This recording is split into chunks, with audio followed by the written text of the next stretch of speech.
पवित्र चरणी या सख्या हनुमंताचा साष्टांग प्रणिपात। भगवान मात्र इच्छा आणि पितृवचनाच्या पूर्ततेसाठी राज्य वैभवाचा त्याग केलास, वनवासाचा मार्ग तू स्वीकारलास आणि याच वनवासात माझ्या आईनं म्हटल्याप्रमाणे पंपा सरोवराच्या ठाई तुझी माझी भेट झाली। तुझ्या चरणाचा दास हा सखा हनुमंत झाला। पण देवा, ज्यावेळी तुझी माझी प्रथम भेट झाली, या प्रथम भेटीतच अस्ताव्यस्त विमग्नाच्या स्थितीत राघवा तुम्हाला आढळलास। तुझ्या त्या विचारी कायेचं अवलोकन केलं आणि हनुमंतानं तुला प्रश्न केला, सांग प्रभो विचारिका। त्याच वेळी माझ्या देवाच्या मुखातील उद्गार की हे सख्या, आज हा रामचंद्र विचारी आहे, याच्या मुळाशी कारण म्हणजे कुणीतरी दृष्टानं सीतामाईचं चौर्य कर्म केलंय।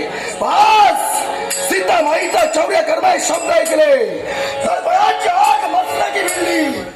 प्रभूच्या चरणाचे धुलिकन मस्तकी चर्चित करून समुद्र उड्डाण केलं। ज्या दृष्ट रावणानं अशोक वनाच्या ठाई माझ्या माईला बंधन केलं, त्यात रावणाच्या लंकेचे कोळसे या हनुमंतानं केले। पुढं माईच्या मुक्ततेसाठी राम रावण झालेल्या युद्धात माझ्या प्रभूनं रावणाचा शेवट केला, सीतामाईची मुक्तता केली।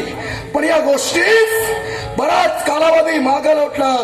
पण भगवान, ज्या रामनामामुळे माझ्या जीवनाला अर्थ प्राप्त झाला, त्याच तुझ्या नामस्मरणाशिवाय माझ्या मनाला समाधान नाही। श्री राम जय राम जय जय, श्री राम जय राम जय जय, श्री राम जय राम जय जय राम, श्री राम जय राम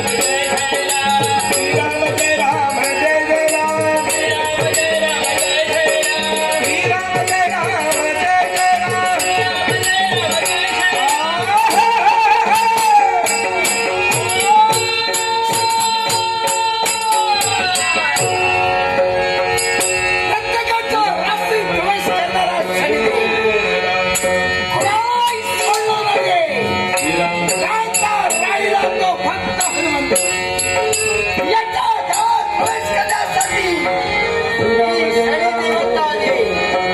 हा तर रामनामाचा दिवस का? याला जागृत केलं पाहिजे. हो श्रीराम जय राम हे सख्या हनुमंत, राम भक्त हनुमंत, अखेरी शुद्ध हनुमंत. कशाने हा जागृत होणार नाही? याच्यासाठी पराक्रमाचा वापर.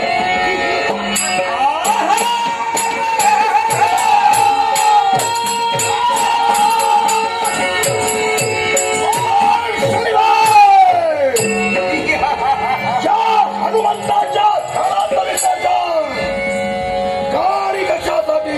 एकाच गोष्टीसाठी. माझं कर्तव्य कोणतं असेल तर प्रत्येकाच्या राशीत प्रवेश करणं.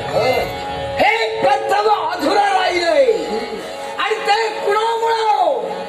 तर या सगळ्या हनुमंतामुळे. हे शनिदेव, या तुझ्या बोलण्याचा नेमका अर्थ काय?